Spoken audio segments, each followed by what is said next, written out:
Sidang perdana kasus dugaan korupsi dana hibah Masjid Raya Sriwijaya dengan terdakwa Ahmad Najib, lawan PL Tobing, Agustinus Antoni, serta Loka Sangga Negara yang diagendakan hari ini, Senin 17 Januari 2022, ditunda di pekan depan. Ditunda sidang perdana ini lantaran 2 dari 5 hakim anggota tidak hadir dalam sidang perdana ini. Hakim Ketua Yose Rijal SHMH mengatakan penundaan sidang ini dikarenakan 2 hakim anggota berhalangan hadir. Dan setelah bermusyawarah, maka sidang dengan agenda pembacaan dakwaan ini kita tunda. Dan akan digelar kembali Senin pekan depan. Dalam persidangan tersebut, terlihat keempat tersangka telah hadir melalui layar monitor persidangan. Demikian juga dengan tim penasihat hukum masing-masing tersangka serta tim jaksa penuntut umum Kejati Sumsel telah hadir di ruang persidangan.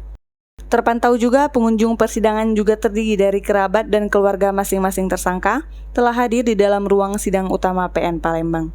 Diwawancarai usai sidang, JPU Kejati Sumsel dikomandoi Naimullah SHMH mengaku tidak berkeberatan terkait penundaan sidang, yang seyogyanya dengan agenda pembacaan dakwaan terhadap mantan PJ Wali Kota Palembang CS tersebut.